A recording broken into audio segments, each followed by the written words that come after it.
भोले बाबा की समाधि खुलाओ तो कामदेव चले जाते। कामदेव ने बहुत कोशिश की लेकिन भोले बाबा की समाधि नहीं खुली है।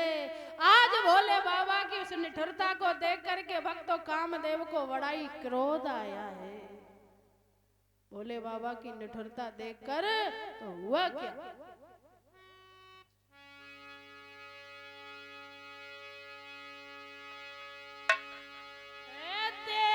निठुरता शिव शंकर की कामदेव ने कई सुनाए और जो ना अखियां खोल रे भोला तो या कछुत कछु हुई जाए।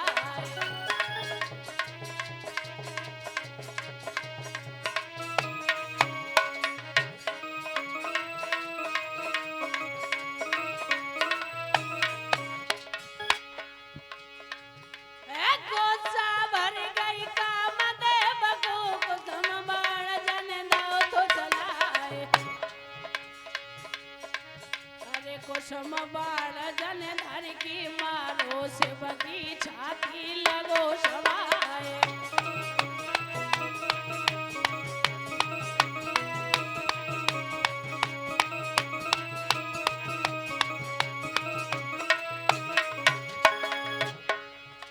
तीजो नेत्र खुलो शंकर को कामदेव कूदो तो जलाए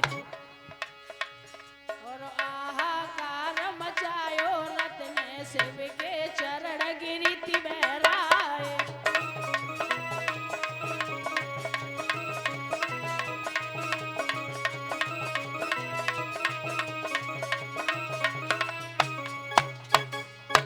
आज भक्त कामदेव को क्रोध आया है, बाण चलाया है। जैसे ही बाण भोले बाबा की छाती पर लगा है तो आज भक्त भोले बाबा का तीसरा नेत्र खुला है। खुलते ही आज भोले बाबा ने उस कामदेव को भस्म कर दिया है। जब ये बात कामदेव की पत्नी रति को पता चली, कामदेव की पत्नी थी रति, जब रति को पता चली है तो दौड़ करके भोले बाबा के पास आई और बोली प्रभु आपने ये क्या कर दिया कि मेरे पति को संसार से विदा कर दिया, मैं अपने पति के बगैर कैसे रहूंगी, आपने ये क्या कर दिया। रो पड़ी है, कहने लगी है प्रभु मेरे साथ ये क्यों गलत किया है, आप ही बताइए कि मैं एक पति के बगैर संसार में कैसे अपना जीवन व्यतीत करूंगी। तो भोले बाबा बोले हैं मैं आपको वरदान दूंगा, इस युग में तो नहीं लेकिन वरदान दूंगा। रति कहने लगी है आप बताओ मैं कैसे रहूंगी। जल के बिन वो मछली जीवित नहीं रह सकती है, मणि के बिन वो सर्प जिंदा नहीं रह सकता है, ऐसे ही मैं अपने पति के बगैर संसार में कैसे रहूं। तो भोले बाबा ने वरदान दे दिया है कि जब यदुवंश कृष्ण अवतारा और कृष्ण तने पति होई तुम्हारा। आज वो वरदान दे दिया है। रति जी वहां से चली जाती हैं, इधर भोले बाबा की समाधि खुल गई। आज वक्त भोले बाबा ने सप्तऋषियों को परीक्षा लेने के लिए भेजा है। जहां बेटी तप कर रही थी तो वो परीक्षा लेने के लिए भेज दिया है कि जाओ वो हमसे शादी करने के लिए तैयार हैं कि नहीं है। तो आज सप्तऋषि परीक्षा लेने के लिए जाते हैं तो बोले ये बेटी इस नारद की बातों में आकर कितनों के घर बेघर हो गए, कितनों की बस्तियां चौपट हो गई, क्यों इस नारद की बातों में पड़ी हो, हैं? कितने के घर बेघर हो गए। आप इन भोले बाबा के साथ शादी मत रचाओ। जिस दिन वो समाधि लगा करके बैठ जाएंगे ना तो कोई बात करने वाला भी नहीं है। बेटी बोली है कुछ भी हो लेकिन मैं भोले बाबा के साथ ही विवाह करूंगी। मना कर दिया है। सप्तऋषि वापस आए हैं। उधर बेटी गौर अखंड तप कर रही है। आज उसकी तपस्या को देख करके भक्तों आकाशवाणी हुई है, उस बेटी ने इतना गौर अखंड तप किया है कि शायद ऋषि मुनि भी फेल हो जाएंगे। देखिए भक्तों, 1000 वर्ष तक कंदमूल फल खा करके उस बेटी ने तप किया था। भक्तों 100 वर्ष तक हरे पत्ते खाकर कुछ दिन जल और वायु का आहार लिया था। उस बेटी ने तप किया है। फिर वक्त कुछ दिन कठोर उपवास किया है। 3000 वर्ष तक सूखे पत्ते खाकर उस बेटी ने तप किया। फिर भी सूखे पत्ते भी छोड़ दिए। बगैर कुछ खाए हुए ही उस बेटी ने तप किया था, तभी से उनका नाम पड़ा था अपर्णा। इतना घोर अखंड तप किया था। आकाशवाणी हुई कि हे बेटी, तेरे जैसा तप किसी ऋषि मुनि ब्राह्मण ने नहीं किया है, तुझे भोले बाबा अवश्य मिलेंगे। तेरा तप पूर्ण हो चुका है। बेटी, अगर तुम्हारे पिता तुम्हें लेने के लिए आते हैं तो तुम घर वापस चली जाना। आज वक्त बेटी बड़ी प्रसन्न हुई है। इधर सप्तऋषि परीक्षा लेकर के वापस जाते हैं। भोले बाबा को सारा वृतांत बताया है। इधर महाराज हिमाचल से बोला है कि जाओ, आपकी बेटी का तप पूर्ण हो गया है, अपनी बेटी को बड़े आदर सम्मान के साथ लेकर के आओ। तो आज वक्त अपनी बेटी को लेकर के आए हैं। दोनों तरफ से शादी की तैयारियां चलने लगी है। आज वक्त महाराज हिमाचल ने नाई और ब्राह्मण को लगन पत्रिका दी है। लगन और पत्रिका दी है। पहले बताते थे कि पहले नाई और ब्राह्मण ही लगन पत्रिका लेके जाया करते थे, लेकिन आज का तो जमाना चेंज हो गया। मैया ले जाए वो भी कम है ना, जमाना बदल गया है। तो आज वक्त तो नाई और ब्राह्मण लगन पत्रिका लेकर के गई हैं भोले बाबा के पास। भोले बाबा की गर्दन में सर्प था। आज ऐसे रूप को देखकर नाई और ब्राह्मण डरने लगे हैं। ब्राह्मण बोले नाई से कि आप ही दे आओ लगन पत्रिका। नाई बोले ब्राह्मण जी से कि आप ही दे आओ, क्योंकि भोले बाबा की गर्दन में वो सर्प था। उन्हें डर लगने लगा है कि आप ही दे आओ, कि आप ही दे आओ ना। भोले बाबा समझ जाते हैं कि ये यहाँ आ नहीं सकते हैं। तो बोले ऐसा है, आपकी लगन पत्रिका हमें स्वीकार है, आप जाओ, चले जाइए। तभी से बोलते हैं, भक्तों को खेत लगन बोलते थे कि नाई और ब्राह्मण से लगन पत्रिका को वहीं छोड़ करके चले आए थे। दोनों तरफ से शादी की तैयारियां होने लगी हैं।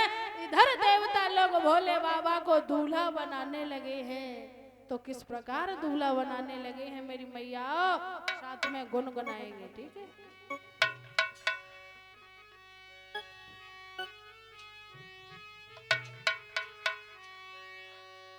दो पैरी लच्छेदार लला मेरो किने सजायो री।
सभी लोग भोले बाबा को दूल्हा बनाने लगे हैं। भक्तों हाथ में सुंदर नागिनियां बांधी है, जिसे कंगन बनाया है, उसके ऊपर एक बिच्छू लगा दिया है, हल्दी की जगह भस्मी लगा ली है। इस प्रकार मेरे प्रभु का आज साज सजाया है। सज धज के बारात आज भक्तों चल दी है। बारात में भूत और पिशाच बाराती है। किसी के हाथ है तो किसी के पैर नहीं है, किसी के पैर है तो हाथ नहीं है। इस प्रकार की बारात जा रही है, भूत और पिशाच बाराती है। धीरे धीरे बारात भक्तों हिमाचल के दरवाजे पर पहुंचती है। तो भक्तों गांव के कुछ रीति रिवाज होती है कि जब बारात आ जाती है ना गांव में, तो कुछ बच्चे अगवानी के लिए आया करते हैं। तो छोटे छोटे बच्चे बोले, मम्मी आज ना पारो बुआ की बारात आ रही है, हम बारात देखने जा रहे हैं। तो मैया बोली ठीक है लाला चला जा। तो आज सभी बच्चे छोटे छोटे बारात देखने के लिए आए हैं। भूत पिशाच बाराती थे। आज छोटे छोटे बच्चे आए, आकर के देखा तो भोले बाबा का रूप देखा है तो बच्चे डरने लगे। आज दौड़ करके इतनी तेजी से भागे हैं कि घर का दरवाजा पकड़ना मुश्किल हो गया था बच्चों के लिए। और बोले मैया पारो बुआ की बारात में भूत है भूत। मैया बोली कैसी बातें करता है लाला, कहीं बारात में भूत आते हैं? अरे मैया तेरी सौगंध खा करके कहता हूँ कि भूत है भूत। किसी का तो मुंह है तो हाथ नहीं है, किसी के पैर है तो हाथ ही नहीं है। मैया भूत है भूत। मैया बोली कैसी बातें करते हैं ये बच्चे। तो आज स्त्रियां भक्तों आरती का थाल लेकर के स्वागत के लिए खड़ी थी। कहने लगी आज बारात आ रही है, बड़ा ही स्वागत करेंगे। तो आज भक्तों वहां की स्त्रियां चल कर के आई हैं, झरोकों से देखने लगी कि देख तो ले बारात कैसी है। आज देखी है तो भोले बाबा का वो विकराल वेश देख करके आज भक्तों सभी स्त्रियां भागने लगी हैं, अपने अपने बच्चों को पुकारने लगी, ओरे सुरेशा मुकेशा। आज पूरे गांव में हाहाकार मच जाता है कि बारात में भूत है। तब भगवान विष्णु भोले बाबा से कहने लगे हैं, नंगर में बहुत हंसी करा दी, अब तो कम से कम इस रूप को सुंदर बना लो। हैं?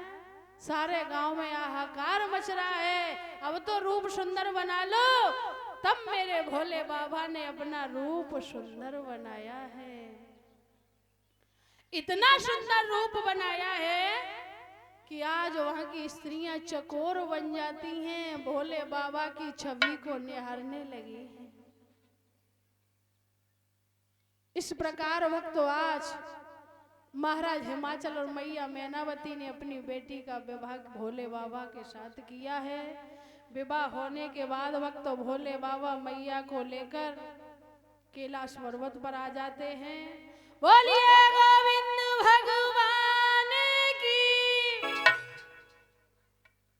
तो प्रेम से एक छोटा सा कीर्तन बोलेंगे, उसके बाद में देखते हैं भक्तों आगे और बहुत कथा है। अभी टाइम कम है, कथा बहुत है ना।